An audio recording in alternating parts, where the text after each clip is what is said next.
नमस्कार दोस्तों, स्वागत है आपका हमारे चैनल पर। चलिए जानते हैं बिहार की तमाम बड़ी खबरों को केवल 5 मिनट में। उससे पहले अगर आप चैनल को सब्सक्राइब नहीं किए हैं तो चैनल को सब्सक्राइब कर लें और वीडियो को लाइक जरूर कर लें। और यह वीडियो आप किस जगह से देख रहे हैं कमेंट में जरूर बताएं। बिहार की राजनीति एक बार फिर गर्मा गई है। राज्य में सत्तारूढ़ गठबंधन के भीतर खींचतान और विपक्ष के लगातार हमलों के बीच मुख्यमंत्री पद को लेकर चर्चाएं तेज हो गई हैं। सूत्रों के अनुसार एनडीए के भीतर कुछ बड़े फैसले जल्द लिए जा सकते हैं। हालांकि अभी तक आधिकारिक तौर पर किसी नाम की घोषणा नहीं की गई है।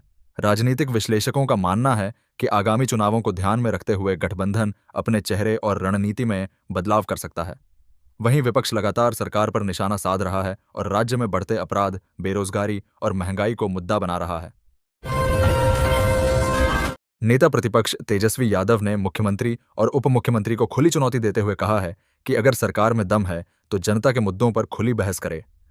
उन्होंने आरोप लगाया कि सरकार सिर्फ आंकड़ों का खेल खेल रही है, जबकि जमीन पर स्थिति बेहद खराब है।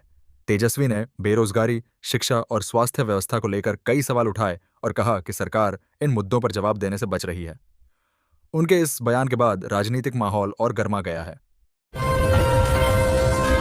राज्य में अपराध की घटनाएं थमने का नाम नहीं ले रही हैं। हाल ही में कृषि मंत्री के रिश्तेदार के घर पर अज्ञात अपराधियों ने गोलीबारी कर दी। घटना में 3 लोग घायल हो गए हैं।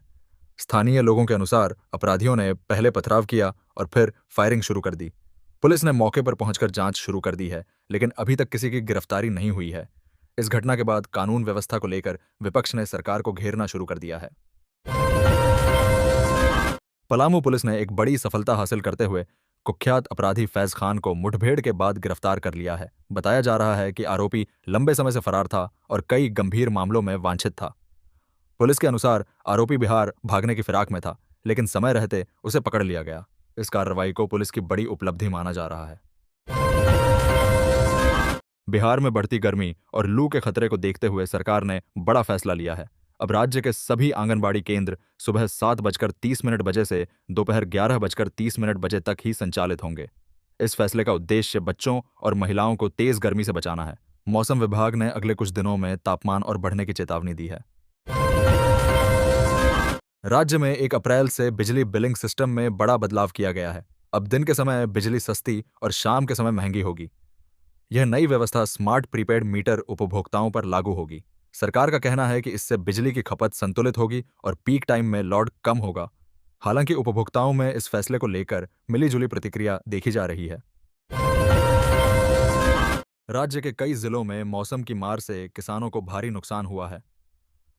तेज बारिश और ओलावृष्टि के कारण फसलें बर्बाद हो गई हैं। सरकार ने प्रभावित किसानों को राहत देने का ऐलान किया है।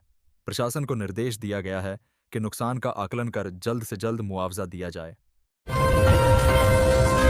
बिहार की शिक्षा व्यवस्था एक बार फिर सवालों के घेरे में है। कई सरकारी स्कूलों में शिक्षकों की भारी कमी है, जिससे पढ़ाई प्रभावित हो रही है। छात्रों और अभिभावकों ने सरकार से जल्द नियुक्ति प्रक्रिया पूरी करने की मांग की है। शिक्षा विभाग का कहना है कि जल्द ही नई भर्ती प्रक्रिया शुरू की जाएगी। राज्य के कई सरकारी अस्पतालों में बुनियादी सुविधाओं की कमी देखने को मिल रही है। मरीजों को इलाज के लिए लंबा इंतजार करना पड़ रहा है। डॉक्टरों और स्टाफ की कमी के कारण स्थिति और खराब हो गई है। सरकार ने सुधार के लिए कई योजनाओं की घोषणा की है, लेकिन जमीनी स्तर पर असर अभी नहीं दिख रहा।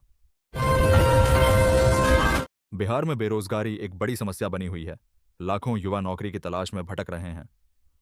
सरकारी नौकरियों की प्रक्रिया धीमी होने के कारण युवाओं में नाराजगी बढ़ रही है। विशेषज्ञों का कहना है कि राज्य में उद्योगों की कमी भी रोजगार संकट का बड़ा कारण है। सरकार को इस दिशा में ठोस कदम उठाने की जरूरत है। सरकार डिजिटल सेवाओं को बढ़ावा देने के लिए कई योजनाएं चला रही हैं। भूमि रिकॉर्ड, राशन कार्ड और अन्य सेवाओं को ऑनलाइन किया जा रहा है। इससे लोगों को सुविधा तो मिल रही है, लेकिन तकनीकी समस्याओं के कारण कई बार परेशानी भी होती है। राज्य में महिला सुरक्षा को लेकर भी चिंता बढ़ रही है। कई जगहों पर छेड़छाड़ और हिंसा की घटनाएं सामने आई हैं। सरकार ने सुरक्षा बढ़ाने के लिए पुलिस गश्त तेज करने और हेल्पलाइन सेवाओं को मजबूत करने का दावा किया है।